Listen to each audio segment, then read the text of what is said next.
Hello, people. Welcome back to the podcast. Today, I'm going to speak about something a bit personal. Might not sound personal. It might sound like a country because it is about a country. However, this has more been like an on again, off again relationship. I would treat this more like a toxic relationship than I would just one human and a country. If anything, we are, you know, like there was a lot of chemistry between me and Australia, so I would say this is more like an ongoing relationship that I've decided to no longer continue. I've decided to move on with my life, and I've decided that's going to be the best option for me.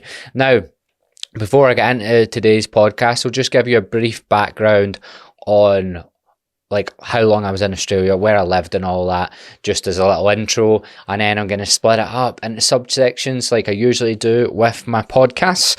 So I lived in Australia for just over 2.5 years over the last maybe 4 or 5 years. I first went out in October 2018 as a little fresh off the boat, 28-year-old, blonde, tanned. I'd been hitting the gym for the first time in my life, raring to go, worked in a pub, and something that is something I can finally disclose is I've done 2 years. I went to Australia to continue my travels, and it is the least amount of travelling I've ever done. I went to Melbourne, and I went and moved into a suburb called St Kilda. If anyone lives in Melbourne, they'll probably laugh because it was the most typical thing to do. And not only did I not see any of Australia, I struggled to see more than that suburb at times. So I didn't get on another plane again for a year. And maybe you're thinking, how did you manage to do 2 years then? Well, I think I can safely say this because this podcast probably won't get too many listens, and also I'm pretty sure I'm not going back to Australia, at least not to live, and I will happily take the risk of maybe this very clip being pulled up in immigration. But I've maybe done a few dodgy things to get my second year.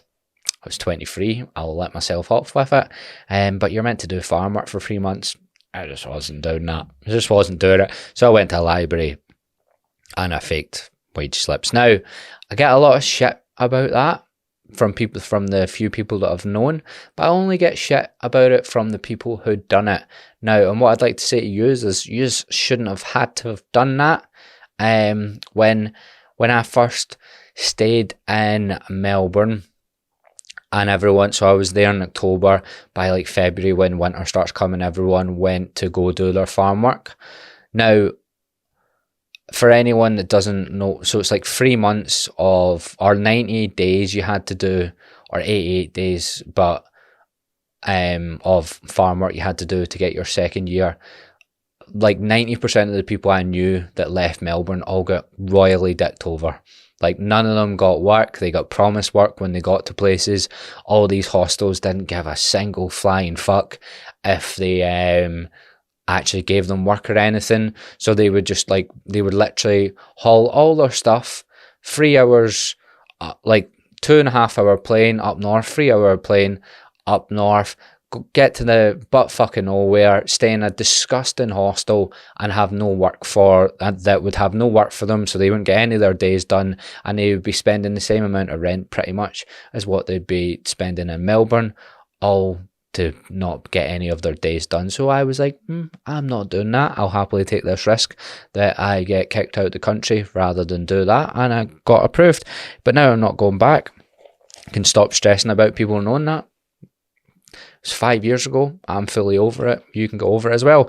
But yeah, so stayed in Melbourne most of the time. Then my second year, after I done like fucking 14 or 16 months straight in Melbourne, went on holiday to Sydney, went up the East Coast a little bit, and then I moved to Sydney for the last 6 months, but 6 weeks of that was before lockdown. Then I done the first lockdown in Sydney, and then I came home after that.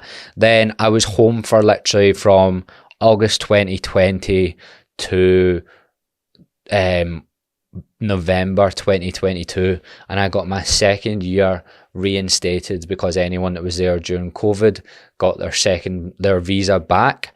So I got that technically visa reinstated, the one that I shouldn't have got because I definitely didn't do the farm work. But anyway, I got it. I used it. I wasn't kicked out of the country, which it probably should have been. In retrospect or hindsight, one of those words works. And then I went back. I arrived on the very last day my visa was available. So it was like last day of use is the 10th of December. I rocked up on the 10th of December after being in Bali for 3 weeks, thinking I'm so bad with dates that this could mean I'm not allowed to use it on the 10th of December. So I was actually more worried about that rather than going, have you got any proof of this farm work you done? Because they're really strict, their immigration system, or their like the airport security are pretty mental. They've got some mental laws. So I was pretty terrified about that. But I got in. I was meant to only be there for 2 or 3 weeks. Then as soon as I arrived in Melbourne, the nostalgia hit me like a ton of bricks, and I decided I was going to try live there, but I didn't really actually fully commit to it, and this is pretty much what all this podcast is about. But I'm not going to go into too much detail about like Australia itself. I'll do some bits of that, but if anyone's thinking about moving to Australia, this isn't for Putin. This is someone who's lived there, and it would be more beneficial for someone else who's like maybe thinking about going home, or someone who's thinking about living there long term that hasn't been there yet. They're not just thinking about doing a working holiday visa. This is maybe helpful for you, but it's nothing to do with putting people off going to Australia. What was the biggest decision of my 20s and the most influential decision of my 20s and the best decision I made in my 20s. I don't have one single regret, even if there is downfalls that I'm going to go through, which is half the reason I went home. It was the best thing I've ever done. So it's definitely not to put anyone off going 100%. But I've got a podcast called Why You Should Move to Australia if you're considering it. If you're watching this on YouTube, I don't know if it's on YouTube, but it's on Spotify and Apple. So I would go listen to that, because that was me more like telling you all the benefits without all this shit. So splitting this up into why I'm not going back, why I left, leaving and coming back, that sounds the same, mate. Then what's better about Australia than here, and then the downfalls of Australia or staying there permanently, and then why I like Glasgow and why I'm gonna stay here. So yeah, this might be your new podcast. These solo ones seem to do better than my like guest ones sometimes. I honestly, for the people that listen to this, if you could let me know which ones you prefer, because I might just, sometimes when I get in this room and I'm on my own and I can be a little freak like I am, I actually quite enjoy them, and it feels like therapy for myself, which is sometimes very needed because I have an erratic brain. And also some people enjoy listen to me talk shite more than they listen to me listen to someone else talk shite. So podcast 7 a.m. every Tuesday, that's when it's out. It's called Chat Shit Get Cancelled. I chat a lot of shite, sometimes about some good stuff, sometimes about some weird stuff, sometimes about stories about how I nearly got nonced and stuff like that. That was a real story. It's been on the podcast. I got groomed for a while, but I managed to escape. So yeah, enjoy the show. I'll try not to be as erratic as the last 10 seconds there. Let's get into it. First of all, to kind of understand my whole thought process behind all of this, we have to kind of understand why I went in the first place. Now, for me, I was 20. Was this something to do? Well, so I had a breakup when I was like 22, and I was also doing this sport called freestyle football. I'm not going to go into this too much because I did explain it in that why you should move to Australia if you're considering it. I don't want to go into that stuff too much. But I basically had been through a breakup that had been and gone, but I'd just about got over that. And but I'd lost myself, as 22 and 20 or 23-year-olds do. I didn't have a clue who I was, and I didn't know what I wanted to do, which is quite a conundrum to find yourself in. So I had quit the career I was pursuing, and I used to do a sport called freestyle football, so I used to go to events and kick a ball up and down, and it would be primarily like kids that were interested in it, so it would be any event that there would be loads of kids at, because it would be like kids entertainment. You're a glorified like clown man, just with a bit more talent, and I was sick of that, and I didn't go to uni or anything, and I didn't really have any skills. I didn't have anything to offer anyone either. I was quite good in social media a wee bit, so I've always kind of done bits of social media and grown my own sort of brand and stuff. But I just didn't see any route for me to do a job here that I liked that would pay me enough money, and I just didn't care enough about what everyone else cared about. I felt like everyone just wanted to like do the usual route of like buying a house, financing a car they can't afford. I always felt just so far removed from any of that. Like everyone that I kind of knew, all they wanted to do was save up to go to Ibiza every summer. I've never been to Ibiza and never intend. It looks, for me, like, no offense, if you go, great. If you go and you like it, if you can do stuff you like, fantastic. I know I would fucking despise being in Ocean Beach. So I felt kind of, it's weird because I've always had loads of mates. I've always been social as fuck. I've always enjoyed going out. I'm very extroverted. But those sort of things are just not for me. And like, so I don't mean like I was a wee loner, a wee virgin loner that had no mates. I just mean the way everyone was quite happy or they wanted their lives to go. I just didn't want any of that. So I always wanted to travel. I went to Asia for 2 months before. I'd done Thailand, Vietnam and Cambodia. If you ever met me, I will have told you that. Done that for 2 months. Came back, started working in a bar straight away, because for the next 4 to 6 months, I was planning to go to Australia whenever I got enough money there. And I knew that bartending, hospitality and like construction were the easiest things to get a job in, and where most people get jobs and where they're looking for jobs. And as you can tell by looking at me, I'm not a construction man. If you're not watching YouTube and you're listening to this and you're like, I don't know what you look like, I don't picture the opposite. Well, no, because then you're gonna get. I'm not that weird. I just can't I can't change a light bulb, so there's no chance of me doing construction. So I'll go down the bar route. And after Asia, I had quite a few friends from Asia that were in Melbourne, so I decided to go to Melbourne first. With no real idea what I was doing. I just wanted to try it. Didn't know if I was going to do a year, but in the back of my head, I was always like, if I hate it, I'll just come back. So yeah, that's why I sort of left. I didn't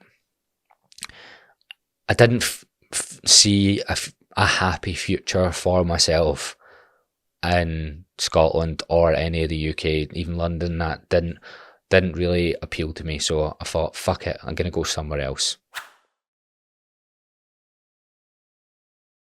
So leaving and coming back, now this is you have to kind of understand, and that because this is where there's a full community of people in Australia on working holiday visas that want to stay in Australia, and I was very much part of that community. However many people it is, maybe it's 50 to 150,000 people, right? But it's mental because like I left for over 2 years and I came back, and like I would bump into someone, they would just add me on Instagram or whatever, and I would have like 6 mutual friends with them and go, I just know what groups they've been hanging about with. I know that they've stayed in a certain city at a certain amount of time. It's mad. Like people from Perth, that's a 4-hour flight away. I've went and like met them, and like been introduced to their friends, and I've had instances where like people have been like, she won't be listening to this, but there's a girl called Elise who I was on a Fraser Island trip with in 2019, and I bumped into her in Perth because I was hanging about with her friend group. Like 3 years later, and we didn't recognise each other, and then like half an hour later she was like, "You're in a picture on my Instagram because we were on the same trip together." And it's just like stuff like that happens all the time. So it's almost like, genuinely, if there's anyone on visas, there's a good chance I probably know one of their mates, or like, so like we'll have bumped into the same people. The reason I'm going through all of this is because this is probably similar journeys to like quite a lot of them have went on as well. And if like they're probably even if this doesn't reach that audience or whatever, and it doesn't, because I'm not going to be arsed about sharing it in those sort of groups, but like they might, if one or two people like that listen to it, they'll understand exactly how fried my brain has been for the last 5 years thinking about staying in Australia or trying to stay in Australia. It can absolutely cook your brain. So I had to leave. My visa was up on it. Went in October 2018. I would have had to have left by October 2020. I left in like mid-August or something because I got sacked from a call centre job.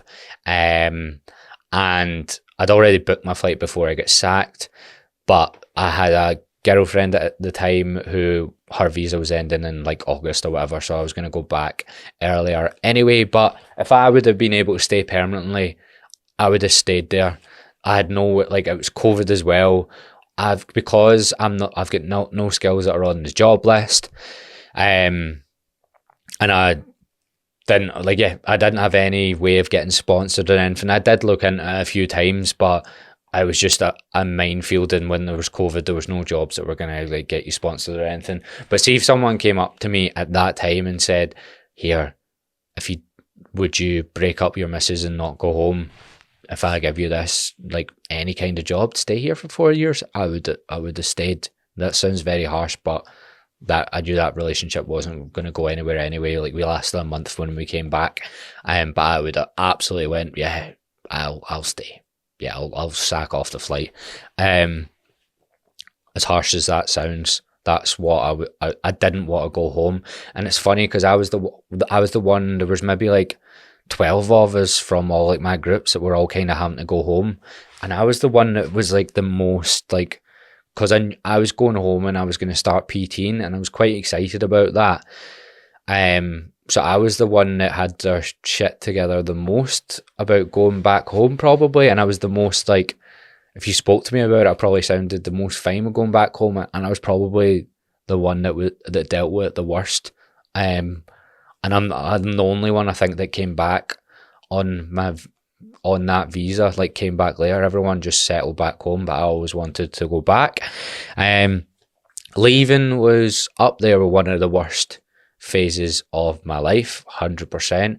Came back straight into the second lockdown from Sydney, and as I came into the second lockdown in Scotland, Sydney came out of their lockdown. All my mates were getting on boat parties, gallivanting, and I was sitting in a scheme outside of Glasgow, wanting to do bad things to myself. I would walk around the scheme, the council estate, and I would have like vivid flashbacks of just like fucking doing something near the Harbour Bridge or being at a party like near Bondi or something, and I would just genuinely start crying. The reason I can laugh is because I'm so far past that now, and like I'm fucking happy as fuck, and I have been for quite a while, because that's like, what, 3 years ago nearly now. What, it's so mad how quick it goes. I was just sitting, I remember specifically sitting on a tree and crying for like 30 minutes, but I was locked down. I think everyone was just crying. But I was mostly crying about how much I missed Australia, but lockdown definitely heightened that so much more. So yeah, it was grim. And like, I always associated with I was associated how sad I was with how much I thought I hated like living in Glasgow. But after I then moved to London for 9 months, I realised that that's where the real hell is. I hated every second of being in London. I had this fantasy that I could recreate my Aussie life in London. How? You can't even get to like, it takes you 2 hours to get outside of concrete in London. And it's just horrible. Like I just always felt like I want to go to a park in London where there's only like 5 people, and I was always be like, right, how do I get out? And it would be like a fucking hour and a half train to Surrey. I don't want to go to Surrey. And it'd be 80 quid. I'm like, right, I'll just stay in the concrete jungle then and hate my life. So I tried to do that. And then when I moved back to Glasgow, literally the day I went, do you know what? I can actually settle in Glasgow. Do you know what? I'll maybe just move back there and try that.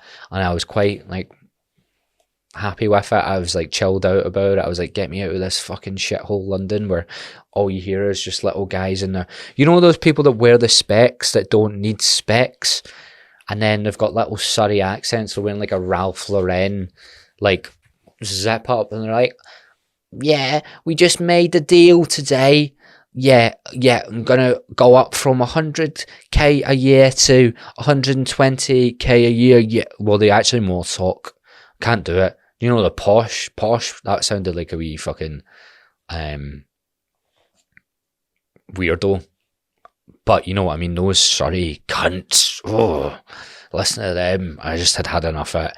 Came back to Glasgow, and the day I got back, I got my visa accepted for it to be my second year reinstated, and I waited a whole year to go back because I was actually quite happy. But then I ended up going back and trying to rekindle my love with my toxic ex-lover. I don't mean the ex-girlfriend I had, I mean the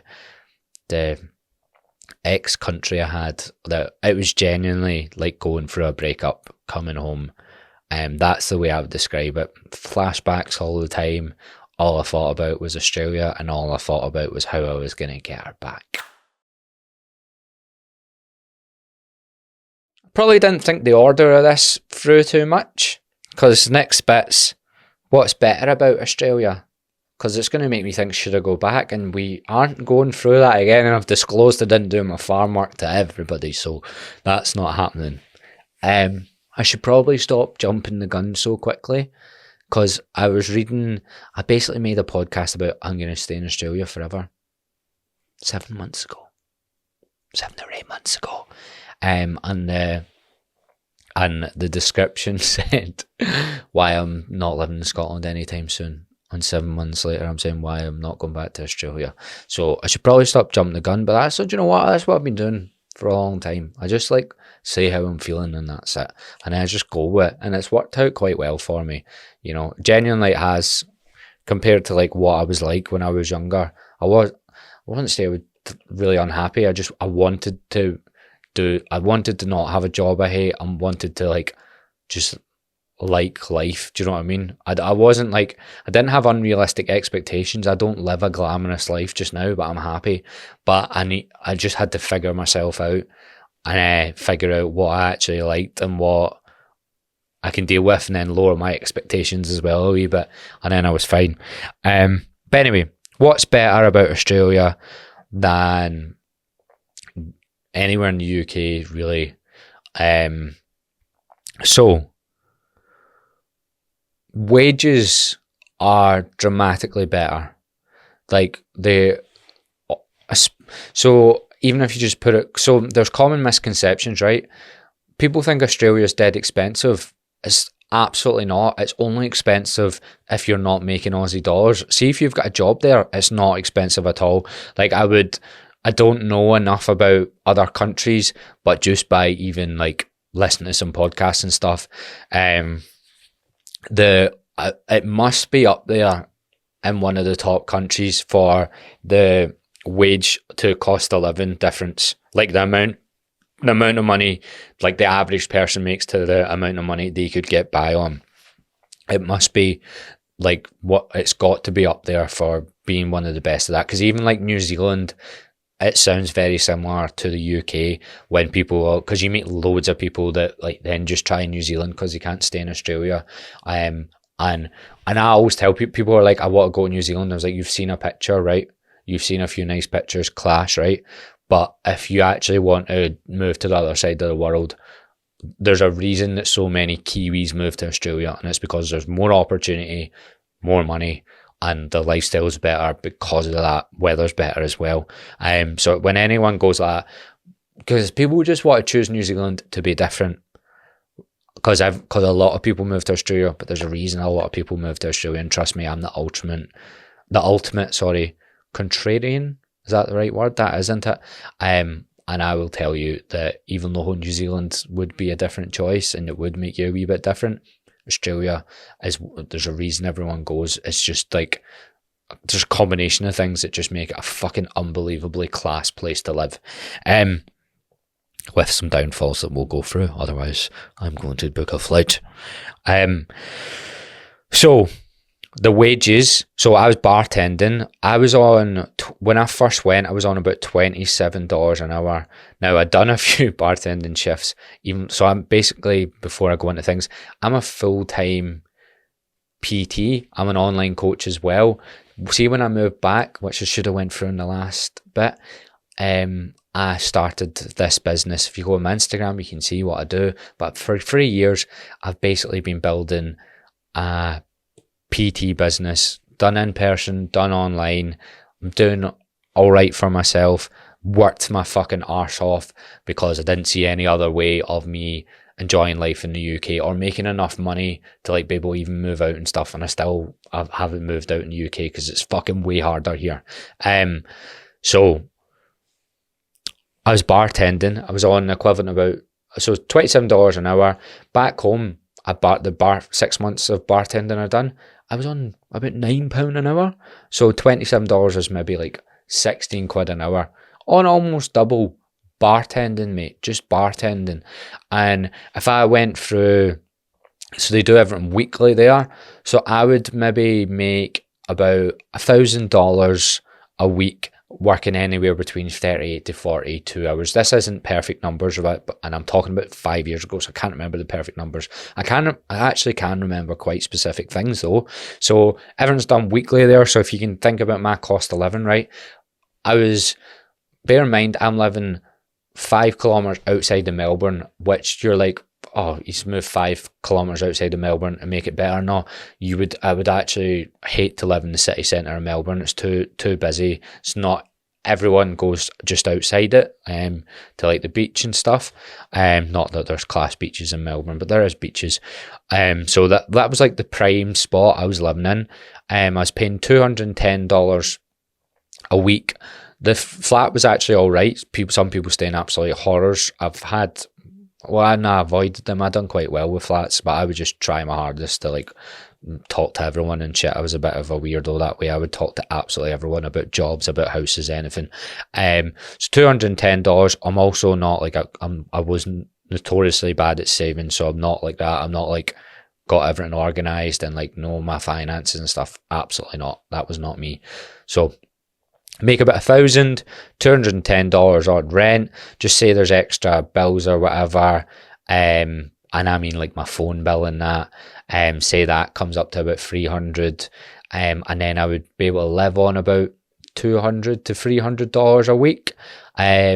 I was going out flat out, but I worked in bars and I knew quite a lot of places that would give me free pints. We got 2 knockoffs after our shifts, which after a long shift, I would usually be a wee bit buzzed after 2 pints, and then I would go and have 8 more, but like maybe get 3 of them for free. Sometimes I would absolutely spunk all that money. I'm just saying I could quite easily live on $500 to $600 a week if I wanted to, but a lot of the times I wanted to buy a suit and go to the races where I get chucked out after an hour. Okay?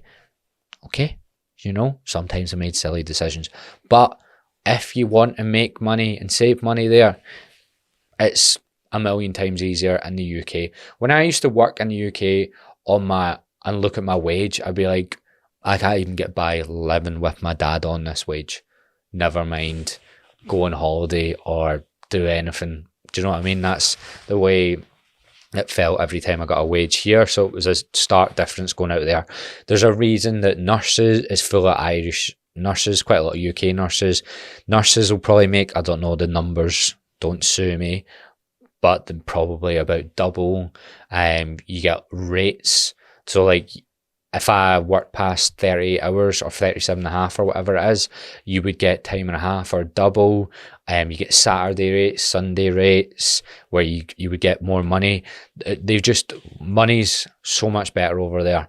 And not even to like be rich as fuck. I mean, pretty much all industries, especially if you've got a trade, or some sort of qualification, or you're like a lawyer, or electrician, doctor, nurse, driving a truck, you've got qualifications for that. Any of these make more money, way more money. Also, because of the nature of the visas and maybe only being able to stay there a year or two, it makes people just live they just live life. So like when people ask you to do stuff, you're like, fuck, I might only be in Melbourne for a bit before I have to do farm work, or fuck, I might actually have to go home. My visa's up in 3 months. People just are like, yeah, I'm doing it. Like, this might be my last chance. You don't really think, obviously, when you've got ages left in your visa, but when you've just got there, you're like, I'm fucking in Australia. I'm doing it. So everyone just does stuff. It's very, very, very social. And what I loved there is I found, like, where I'm from, dead cliquey. I always loved meeting new people. I remember getting slagged off my mates if I went out with other people that I'd met from work or whatever. And like in Australia, it'd be like, you would have 5 mates, right? You'd be out with them, and then one of them would go, here, I'm going to bring my 5 other mates out. And then one of them would go, oh, I've got a missus, and she's going to bring her 10 mates out. And there'd be like 30 of yous out, and yous were all just speak to each other. You might get one new not best mate, but like, you know what I mean? One new mate from them, then you're introduced to all of their crowd as well. It was just dead. It's so social. If you put yourself out there a bit. There is times where you can be lonely in Australia and stuff, and I experienced that as well. But only when like I moved to a new city and stuff. So it's just so much more social, and it's just what I needed at the time. I never went to uni and stuff. I went straight into work, and I hated every job I had with a passion. So it was kind of what I needed. Obviously the weather's a lot better, and all that just kind of contributes to you having more money. And even if you don't save it, you have more money to do more stuff. You end up trying different things. Surfing, I think it's gash. Can't stand on a board to save myself. Done it once.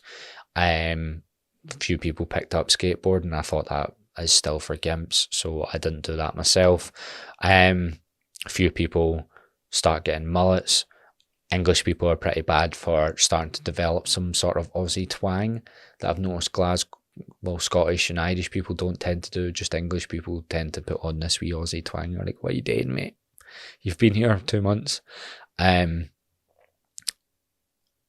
yeah, it is a better lifestyle. Like, the lifestyle's way better. But again, there's massive downfalls. That once you take a step back from the relationship, you start to kind of see them, and you also see that they probably aren't going to go away, which is what we're going to go into next. So the downfalls, the reason I left in May and I had about 6 or 7 months left on my visa. I know a lot of people, I've seen quite a lot of people come back recently, and they're getting bombarded with like, why if you came back and stuff. Because I only went back for 6 months, and I wasn't meant to go back. I was meant to go there. I was meant to go on that visa, by the way, like just start it just in case I wanted to go back. And then the nostalgia hit me. I ended up staying longer, but I was meant to just go back and see my mates. And then after like 2 days, I was like, oh, fuck, I'm gonna try stay again. But like the first time you come back, everyone's like, why are you back? And you get tortured with it. Because a part of your identity and yourself becomes, I live in Australia. I moved to Australia. I'm better than everyone else because I moved to Australia, and everyone else is fucking back in fucking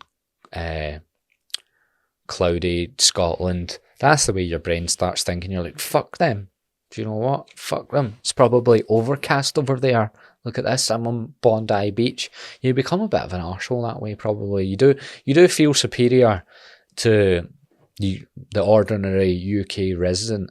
But I come back to defend those who stay in the UK, and commend them for their decision. I'm talking absolute wank here. But it was difficult coming back because I didn't actually want to be back, and I had no choice because of the visas. So anyone that hasn't left the UK before don't understand other countries have laws that they enforce. They don't really get that. So it's quite hard to explain to them. They go, how can you just stay? But because I would literally get someone would come at my door and drag me to the airport and put me on a flight if I overstayed my visa. Like, they would come looking for me. So you kind of just leave so that doesn't happen. And you get, if you do that, you get banned for 3 years from every other country you would maybe want to go to, like America, Canada, and that. So yeah, it's a pretty, like, you can't really do it. You can't just stay there. You can't just make up a way of staying there. You have to follow their ridiculous protocol for you to stay as a permanent resident. Right, so to stay in Australia, because so like nurses, doctors, they're the two specific ones that I know it's like quite easy. Like sometimes they can just literally go over and they can maybe even apply for permanent residency straight away and get it. There's always like 2 or 3 jobs at a time that they're desperate for, like maybe like a mechanical engineer or whatever. They can just go, they might need to set a test, but then they get given it straight away. But for the rest of us, like mere peasants that don't have anything to offer the country, there's very little options. So for me, pretty much my only options were get an Aussie missus, or someone who has found a way of staying and go on what's called a de facto visa. Can't remember all the different ins and outs. I'd maybe need to stay with them for 2 or 3 years before I could then apply for permanent residency. Considering 90% of my options would be Australians, I was there for 2 years. I think I got with one Aussie. I have loads of Aussie mates, but dating wise and that, nope, they weren't for me. And by the way, I'm not like every typical backpacker. When I went back the second time, because lots of my original mates had left, because I'd worked in hospital, I did know quite a lot of Aussies, and I hung about with mostly Aussies. And when I went back, so I'm not really that like anti-Aussie like a lot of backpackers are, but I probably was when I first went, especially in the bars, getting asked if you're Irish every day. That makes you want to fucking actually stab cunts. But I never done that, and I refrained. But I did like to educate them on the fact that Scotland and Ireland are 2 different land masses. I do genuinely think Aussies think that England is its own country, Wales is a town in England, and Scotland and Ireland are like a connected island somewhere else. Northern Ireland just isn't a thing. I think they maybe think Northern Ireland is Scotland. Don't know. They don't have a clue anyway, and they all try to tell you they're Scottish as well, which is fucking infuriating. Oh, I'm from Edinburgh. Have you been? No. How are you from there then? Use your brain, bruv. So that one of the options, women, no. My other option would have been maybe to get sponsored. Now, it kind of confuses me, the whole sponsorship thing, because sometimes I think it has to be on the list, like of being sponsored, but then I knew people that were sponsored in hospital, but then they took away the being able to get sponsored through like a hospitality job. Then they bring it back through COVID, and then other people I knew were getting, I don't know, well confusing. But anyway, you have to basically do a job for 4 years 4 years you have to get sponsored. You also have to hope that in the time that those 4 years, that for those 4 years, you have to pay towards the sponsorship. You also have to hope that the employer just doesn't do, like, you might be relying on one person to be sound for 4 years, which is quite hard for quite a lot of people. They have you by the balls with the fact that you're relying on them to be able to stay in that country, so you can quite often get very underpaid. You then, because you're sponsored, you have to pay more tax, so you end up actually, the whole thing that I said about the cost of living and the wage might become irrelevant because you're getting overtaxed. And they might overwork you because you might be salaried, and they know that even though you don't want to work 60 hours, they also know that you will do anything to stay in Australia. So you can get pretty shafted that way. That I actually had another option that wasn't really an option, because I was like, veto those two for me.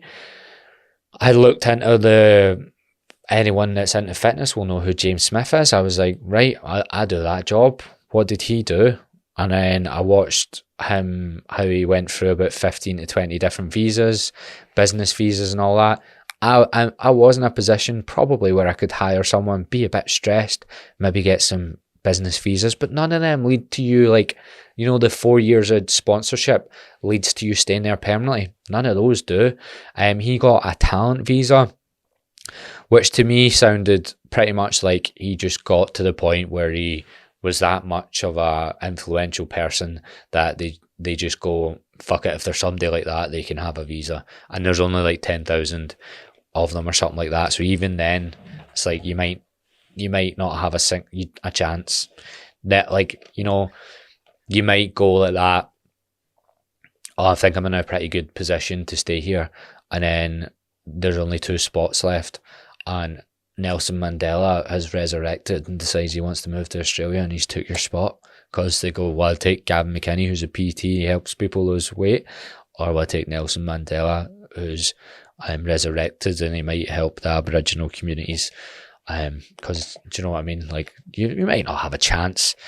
So I was like, and even if I did go down that route, right, I don't want to work that much. I work more than most people, but I don't want to be the next Alex Hormozy that does 16, 17-hour days to stay in Australia. I'm not arsed about making £1 million, you know, not arsed about driving a Lamborghini. I just like to do a job I like, make enough money to do what I want to do and not be skint, and that's it.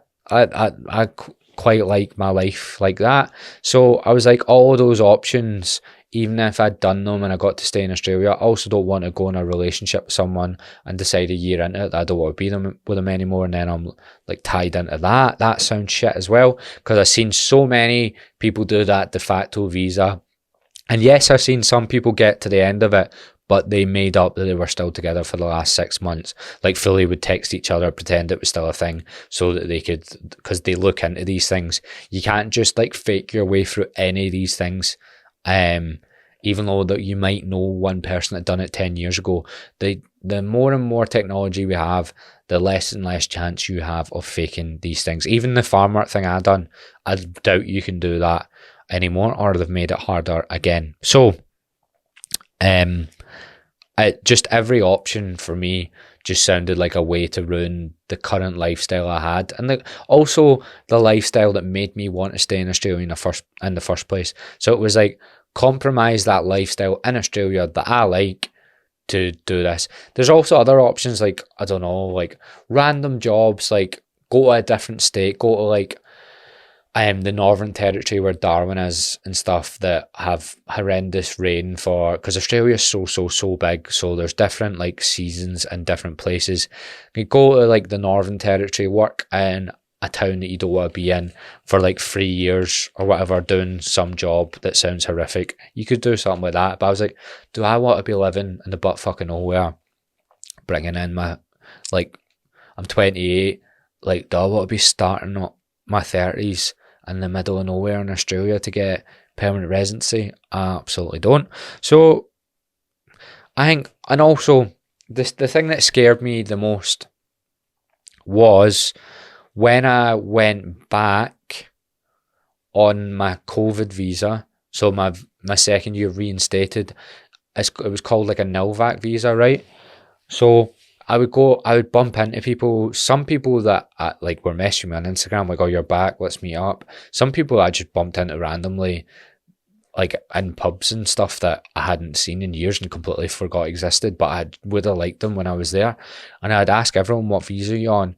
And I went home for almost 2.5 years, and 90% of them were on the same visa as me, which would fry my brain, because that pretty much meant, and all of these people wanted to stay in Australia. That would pretty much mean they were no closer to actually like staying there permanently than me. Not even one iota closer, because you would have to be on de facto or sponsored to be even working your way to staying there permanently. So I would just see that and go, so like all you've been doing for the last 2 years is hanging on. Not to slag them, but like that's all they're doing. They're just hanging on to stay there. And like if you've been there for 4 years, and like I was verging on going on to my third year and I hadn't remotely got closer to staying. Like I'm just wasting my time into. I could be building a life somewhere else, because it's overwhelming to move your full life multiple times. It's fine at 23. See, when I first went back over there and I had a business and all that, and I like had to make sure that like I couldn't go into like a share house because I need to have somewhere that I can definitely work. And like you at 27, you don't want to be making loads of new mates again. Like, and it gets harder the older you get, because you can't just fucking go into a hostel and drink, because that feels a bit noncy the older you get. I didn't, and by the way, I would presume it would feel noncy. I know people do it, but I didn't do that. So I don't want to keep rerouting my life. And I just felt like I was wasting my time. I felt like I was just stagnant there, and you can't even buy a fucking couch or anything, because you don't know if you're going to stay. You also, because everyone's leaving so much, because they either visa ends or they just go, fuck it, I can't stay. You have to, like, your mate, you've got a revolving door of mates, you've got a revolving door of flatmates. Everyone's just kind of coming and going quite a lot, and that gets boring as well. Like, there's a lot of instability, which for me gets really boring. A lot of people say they get used to it, and I did get used to it, but I didn't like it. I didn't like the fact you would have someone that you were well close to, and because they couldn't stay, they would leave. So yeah, that's why I'm just over it. I just felt kind of over it. I was there December. I was there for 4 months. Up until about March, I was just working my arse off, because I decided I was going to go down the James Smith option. Become that big that they would have to deny Nelson Mandela resurrecting, and they would have to choose me. And like, I was growing on, because I was just going to grow my Instagram and grow my business maybe higher and all that. I grew Instagram.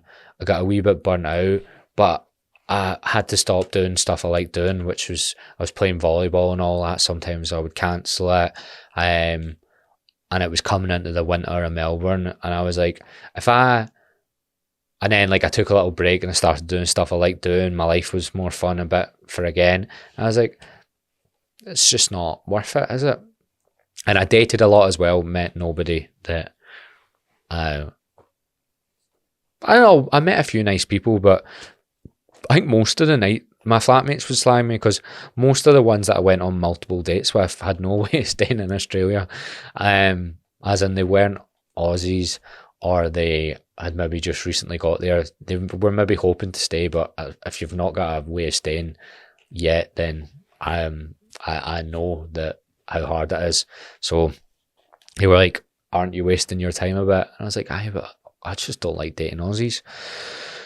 One funny thing actually that I should probably get off my chest, because I've went through this like 3 times. I went through about 3 or 4 phases through those 2.5 to 3 years where I'd go, like, I'd be hyper obsessed with, like, try to stay there for like 2 or 3 months. So the first time I was there, after like 3 months, I was like, okay, never going home. This is amazing.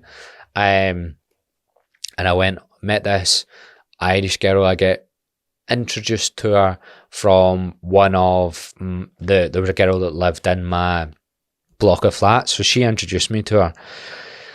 And we went on a few dates. I don't know if I've ever told this in the podcast, but it was the first 2 dates were fine. I'm not saying they were like fireworks or amazing or anything, but they were fine. And I was like, she's quite sound. Found her attractive. I was like, but in the back of my head, I was like, she's got an Aussie passport, and I'm attracted to the passport. So I'm thinking, do you know what? If this stays going all right, I could be in here. Where I wasn't actually thinking that, but like, I was like, it was in my head. So I was thinking, it was absolutely all I was thinking about. I was fucking obsessed with a visa. She'd be like, what are you up to tonight? And I'd be like, make sure you just keep that passport on you. So we went on the third date, right? 2 or 3 pints. I'd maybe had 2 or 3 pints. She had 2 or 3 wines, whatever it was. And she just turned round. What was it? What was the first? That's what it was. She goes, so what are your thoughts on recycling? And I was like, well, I do recycle pretty often, you know. I do often fantasize about the blue bin.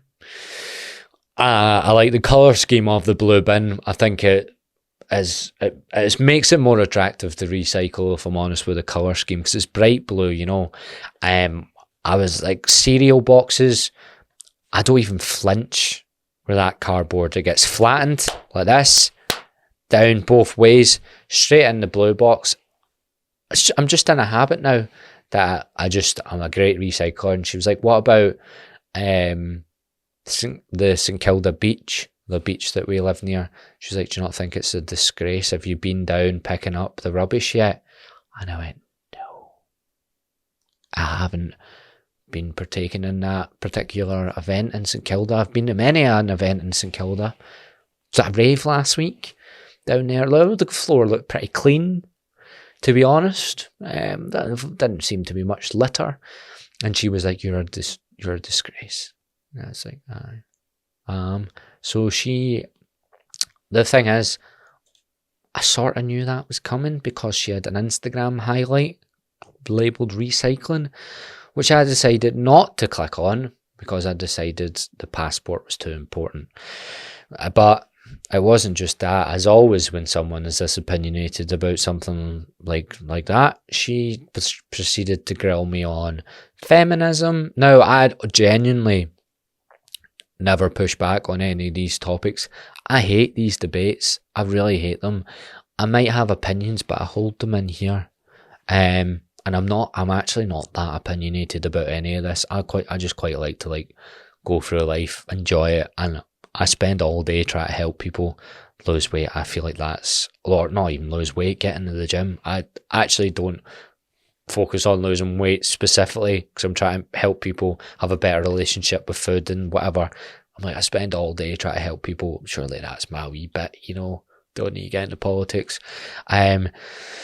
So feminism, she went in a rant about something to do with materialistic things whilst holding her whatever Vivienne Westwood bag, I don't even know, which I found utterly bizarre. And then she went in, and this was before the Me Too movement, she went in, she just randomly went, and how do you feel when you walk home from a night out? And I was like, fine, yeah, good, I feel pretty drunk. And she was like, well, I feel like I'm going to get raped at any moment. And I was like, nice, this is a good two-way conversation where you haven't just absolutely brutally shouted at me the last 10 minutes. And then at the very end, I say this lasted another 20 minutes before I just went, here, I'm away home. So the date was maybe an hour and a half long. We get to the end of the bar. Ad came and actually got her from her house before we went to the bar. So I knew she lived 2 streets away. And she goes, are you going to walk me home? And I said, no. I said, I'm going to go the other way because you live right there. And she was fucking raging. But fuck that. So yeah, that was the closest I got to permanent residency. As you can see, it was pretty disastrous. So yeah, there's downfalls. Australia's amazing if you want to go. If you're 23 and you've got time as well, absolutely go. Even if you're 28, you've had a breakup, you thought you had your life all together, you had a house, because I met plenty of people like that. You had a house, you were about to get married, it all goes tits up. You think maybe Australia's the answer for me. It probably is, because even if you don't like it, you can then say, right, maybe it wasn't the thing that I want permanently, but for a year just to change up your life, man, it's the fucking best place to go for that sort of shit. Like, it is. Just go. If you even think that it would be enjoyable for you, and if you listen to that bit where I actually talk about the benefits and that sounds up your street, just fucking go. I know so many people that regret doing it, and all it is a flight and a visa. It's the easiest thing in the world to do. So yeah, if you want to go. But there's the massive downfalls. You already know about them, and they are quite shite. Why I'm deciding to live in Glasgow and not go back to Australia then. The thing is, I would say I was unhappy before I went. And a lot of people say things I really don't agree with. Things like happiness isn't a postcode, which the actual sentence is true, but they will then lace it with, if you're not happy where you are, you won't be happy somewhere else, which I think is one of the dumbest statements you could ever make. It's just like saying, if you don't like one job, you won't like another job. So dumb, mate. So if you don't like a set of circumstances and you change them, there's no chance of it making any difference. It's dumb. It's literally dumb. It's probably one of the, not saying moving is, but like, if you're unhappy with your life and there's specific things that are driving you crazy and making you unhappy, absolutely, clearly the most like simple solution to that would be to try some other things and see if they make you happy. That's how my brain works. Call me mad. But I absolutely think, and obviously I can't go back and like retry another way of living the last 5 years. That'd be fantastic if I could, and then I could give you my experiment and say what was better, me staying in Glasgow versus me going to Australia. But sadly we don't have that option. But I can just tell you what I think, because I can't even think of what job I would have done here that I would have kind of liked and would have pushed me a bit, taught me new skills, because I never went to uni. I didn't have a degree. I could have maybe got some new skills, but see, all the skills I got to be able to run my business and like be confident I could do it, guess where I got them? Moving to Australia. Things like the confidence I got from working in massive bars, the confidence I got from having to push myself to meet new people all the time because I'm in the other side of the world. Everything that I'd done there, if you think I had to reroute my full life, get a flat, start learning how to save my money properly, have the chance to save some money by being able to make more money, all the different opportunities to try different kind of jobs, because there is so much opportunity and it's a rising country, so there is so much going on, just gave me, and also even just alone getting new friend groups, that because like I found quite a lot of people back home pretty close-minded, and because they used to just slag anything I wanted to do. It didn't honestly bother me that much, but because I ended up just having friends from other places, but nobody that really lived in my city, sort of thing. So yeah, you got to hang about with people that were actually up for similar things to me. So it gave me the life skills to be able to create a life I like in Glasgow. Genuinely, I don't think I would be. I'm really happy here just now. One of the reasons I'm happy is because I've got a job I like, which was really, really hard. Being 80% of PETs fail in the first year. I'm not saying that as a brag at all, because it's a disgusting figure, but you're a business owner and you don't get taught how to run a business. You also don't get taught how to coach, to be honest. So it's really hard to get that business off the ground. And although there is also, it's not the most perfect job in the world, because you're essentially, you're not free. Even though I'm an online coach, I basically have to answer to my clients, don't I? So I also have some sort of schedule, otherwise I wouldn't have any clients. So all the skills I learned from all the chat I basically got from bartending transferred straight into my in-person coaching. Half of the recycled jokes I used were things I used to use when I used to serve people in the bar. Call centre, done sales and call centre jobs. Hated every second of it, but it got me quite good on the phone and like just presenting what I offer, and I didn't have to even do sales, because I was like, I wasn't trying to sell people the idea that it would be fun for them to go paintball on a Saturday, because that's what I sold in shopping centres at one point. So it was quite easy to transfer over those skills, and I honestly didn't have them before I left. I didn't have anything to offer, to be honest. And it just gave me the confidence. It also meant that I just knew what type of people I liked more. And I now have a lot better, or I have a lot of people that are doing similar work to me. Michael, who I speak about all the time in the podcast just because he does the same job as me. I need to stop mentioning him because he's a fucking gimp. But I met him out there, and he came back just a year before me, and we're still friends. Just have a much better friend group. Also, some of the things that are actually better about being back home, because that's what the whole thing, what this whole bit really is.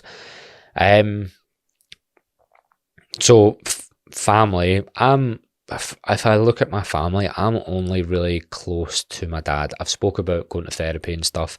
I'm not close to my mum. I've had a lot of struggles with her. So a lot of what I was saying about, I think it's dumb that people say you can't be happier somewhere else. That removed me from loads of stresses that I had about being home. And a lot of people in Australia are in that position where they look at their home life and go, fuck, going back to that.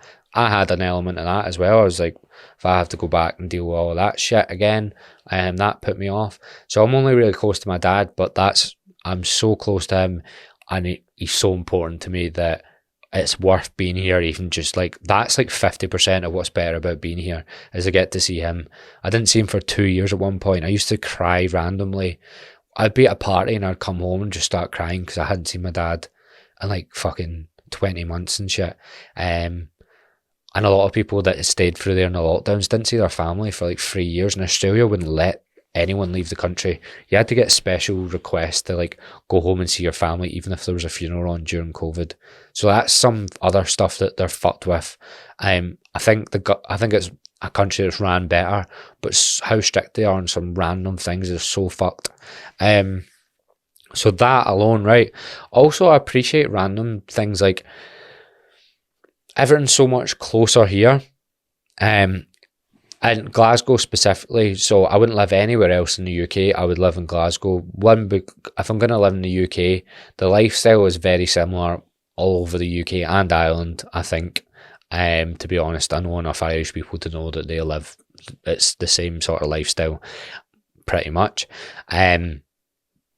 But Scotland specifically, like I've got Loch Lomond's like 40-minute drive, and it's unreal. Like, it's actually beautiful.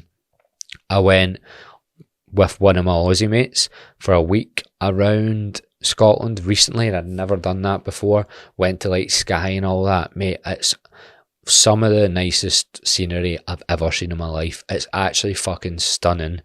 And got into hill walks and all that. Like every person that's quit alcohol ever does. That's me. I've quit alcohol, went to therapy and started climbing hills. And Scotland is great for that. Probably better than Australia because all your mates that you make in Australia, a lot of it revolves around drink as well. Again, holidays, nip to anywhere in Europe, cheap flights, which is like in Australia, all you're looking at is Bali, and that's a 6-hour flight away. And to be honest, I didn't really like Bali that much. So holidays are way better. And I've just also, for me personally, because of how hard I've worked, like I've built a business that in Scotland it goes better. So when I was trying to like online coaching stuff in Australia, I was doing the same I was doing last year, but it was a harder sell for people with a time difference. And they wouldn't say that, but I think people just go, fuck that, if he's going to be replying to me at 7 a.m, that's the only time he's replying to me. Whereas here, I'm finding it, I don't even need to like, people are inquiring with me, and it's so much easier to get people to come on. Because I know so much more PTs and that here.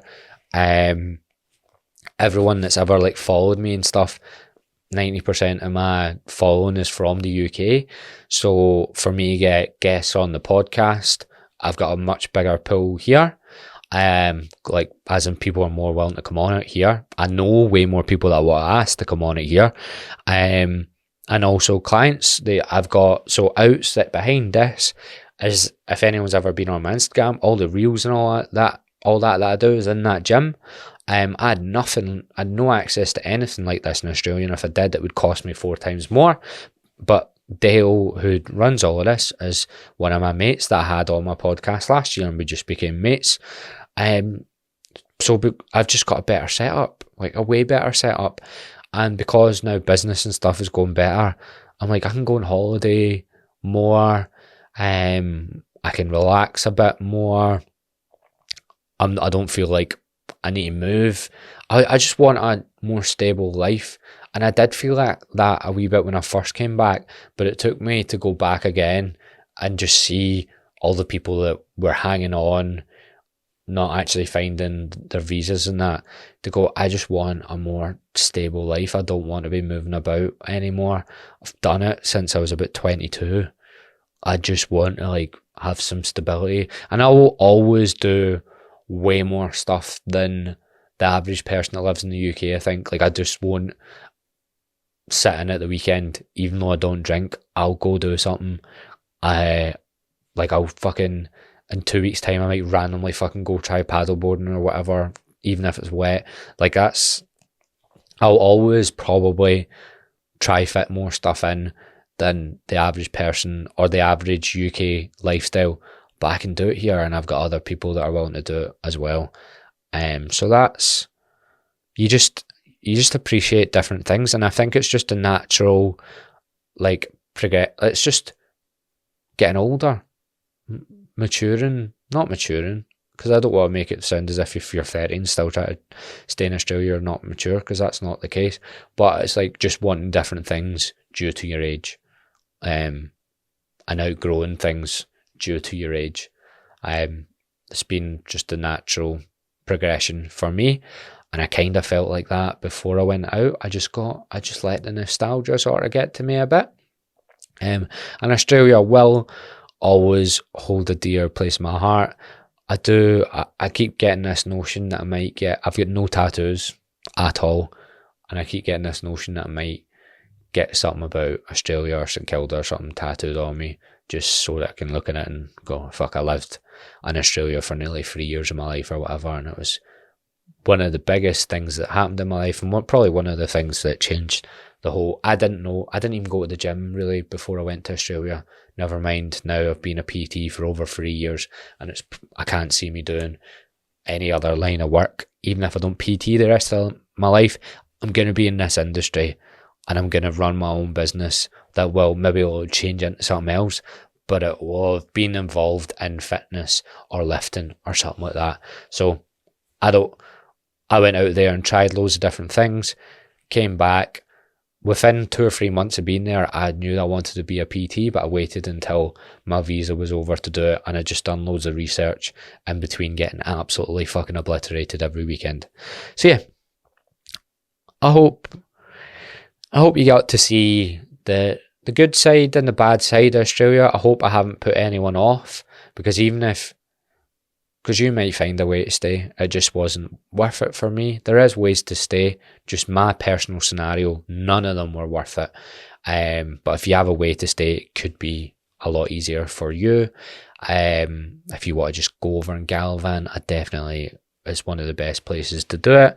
If anyone is in Australia and they're in the exact same scenario as me, the one thing I would say is, because I didn't believe it at points, you will be absolutely fine and you will be all right back in the UK 100%. You just need to be open to it. And Ireland, by the way. You just need to be open to it. I wasn't open to it the first time. That's why I went through a horrendous time. I was like, this place is a shithole. It's not a shithole. It just has flaws. That Australia has flaws. They're just different flaws. You just need to work around the flaws, create a lifestyle. If you created a good lifestyle in Australia, you can create a good lifestyle here. Even if that means you go on holiday 4 times a year, you can do it if you put your mind to it. So I call it there, will we?